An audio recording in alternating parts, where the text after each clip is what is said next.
గంతగానం ఏడుస్తున్నావు ఏమైందమ్మా? నీకొచ్చిన కష్టమేంది? గంత శోకం పెడుతున్నావు పాట చేనులో కూర్చొని.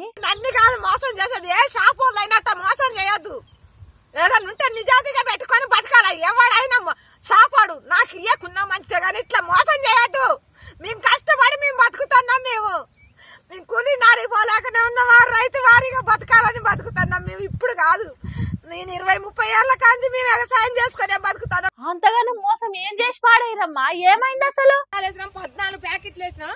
నేను మెల్ల తాడు కుదోబెట్టి ఇగో ఈ తాడు కుదోబెట్టి నేను తెచ్చి 45,000 ఇచ్చి నా కొడుకు ఇచ్చి పంపించిన. నేను మరి ఇట్టు నేను ఇప్పుడు 3 రోజులు అయితే 20 రోజుల పైరు అయింది. అగో తేజ బాబురావు అని పిలిచిన. అగో భద్రు ఉన్నాడు, అగో రాజు ఉన్నాడు, అగో అశోక్ వాళ్ళు ఉన్నారు.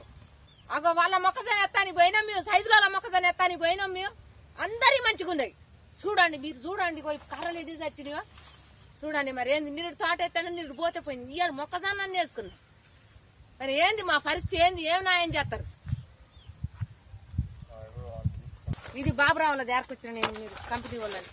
ఇగో ఈ ఓష్ని ఆ షాపోని ఇంట్లో మన్ను కల్తీ ఇత్తనాలు త్యాగం చేసిండా.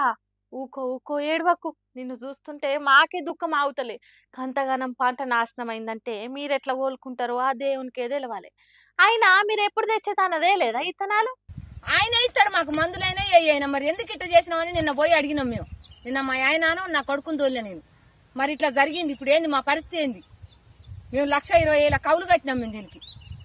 దుంతానికి ఎకరానికి 18,000 నాగేంద్రబాబు ట్రాక్టర్ తెచ్చి దున్నించుకున్నాం. అదే బండి అడిగినా తేడా ఉండదు. పాపం సుశిరానుల్లా ఎంత అన్యాయం అయిపోయింది రైతుల బతుకు. మహబూబాబాద్ జిల్లా బయ్యారం మండలం గంధంపల్లి ఊర్లుండే నాయని వెంకన్న అనే గీ రైతు వేరేటోళ్ళ తాన 7 ఎకరాల చేను కౌలుకు తీసుకుని మొక్కజొన్న పంట వేసిరట. మరి ఆ షాపోనికి కళ్ళు లేవో లేకుంటే కావాలని అట్లా చేసిండో గాని కల్తీ ఇత్తనాలు అమ్మిండట. మరి ఇక చదువు రానోళ్ళ ఎప్పటికైనా తాను తెస్తాం కదా అని నమ్మకంతో ఇత్తనాలు నాటిరట. అవి నాటి 45 రోజులు గడుస్తుంది. ఏపుగా పెరగాల్సిన పంట ఏడికాడికి చచ్చిపోయిందని ఇలా అనుమానం వచ్చి ఇత్తనాల ప్యాకెట్ ను పట్టి పట్టి చూస్తే అవి కల్తీ అందేలిందట. అందుకే గుండె వలిగినంత బాధతో ఈ చేనులోనే కూర్చొని శోకం పెడుతున్నది. మళ్ళా అది కూడా పుస్తల తాడు గిరి పెట్టి తెచ్చిన పైసలతో ఉన్నారట. మరి అంతగానం అప్పు ఎట్లా తీరవాలి ఏం కథ? మాకెట్లకైనా సర్కారే న్యాయం చేయాలని వేడుకుంటుంది అమ్మ. జర సర్కార్ ఆఫీసర్లు ఇది ఆలోచన చేస్తే బాగుంటుంది సార్లు. పైసలు అంటే ఇవాళ కాకపోతే రేపైనా సంపాదించుకోవచ్చు కానీ వాళ్ళకు మనసు తిరిగి ఎవ్వలేని టైంలో ఏమన్నా తాయి పానం తీసుకుంటే ఎట్ల కథ? ఓ ఇల్లు మునిగిపోదా? ఎవ్వరు ఎంత ధైర్యం చెప్పినా కూడా ఇప్పుడు కాలం గడిచిపోయే, టైం అంతా వేస్ట్ అయ్యే. మళ్ళీ అన్ని ఎకరాలు ఎప్పుడు దున్నుతారు, ఎప్పుడు నాటుతారు, కూలి పైసలు, దున్నే కిరాయి, అంత డబల్ పని. జర మీరే వాళ్ళకు న్యాయం చేయండ్రి అని కడమ రైతులు కూడా సర్కారును కోరుతురు. మరి సర్కారు ఓ మెట్టు దిగొచ్చి జర ఆలోచిస్తే ఓ ఇల్లు నిలబడుతుంది. ఏమంటారు? కాంగ్రెస్ పార్టీలు ఉన్నంత స్వేచ్ఛ ఇంకో పార్టీలు ఉండదు. స్వేచ్ఛకు ప్రతిరూపమే కాంగ్రెస్ అన్నట్టుంటది. ఎందుకంటారా? ఎన్నికలల్లా వాళ్ళు ఏది అయితే చెప్పిండ్రో గద్దెనెక్కినాక అది కాకుండా వేరే పని చేసేంత అపారమైన స్వేచ్ఛ వాళ్ళకున్నది. కాబట్టి AP deputy CM Pawan Kalyan acting చేసిన హరిహర వీరమల్లు అనే సినిమాకు టికెట్ రేట్లు అమాంతం పెంచింది. హాగో గదే ముచ్చట్ను సినిమా నిర్మాత ఎంఎం రత్నం చెప్తున్నాడు. ఇనుండ్రే. తెలంగాణలో ఈ మధ్య జరిగిన ఇన్సిడెంట్ వల్ల తర్వాత మాకు రేట్లు ఇవ్వలేకపోతే ఇక్కడ వచ్చున్నారు.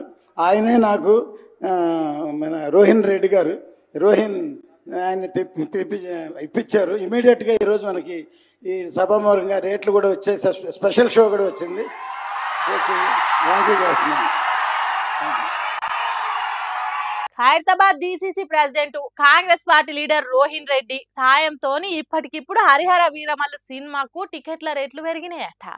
ఆ ముచ్చట చెప్తుంటే హరే నా పేరెందుకు నడిమిట్లకు తెస్తున్నారు అన్నట్టు ముఖం దాసుకుంటాడు రోహిన్ రెడ్డి. అక్కడ ఉన్నది బాబు గారి సర్కారు, ఇక్కడున్నది బాబు శిష్యుని గవర్నమెంట్. అందుకే ఇష్టం ఉన్నట్టు టికెట్ రేట్లు పెంచిండ్రు కాబట్టి అని అనుకుంటున్నారు కొందరు. తెలంగాణ ప్రజల జేబులకు షిల్లు పెడుతున్నారు.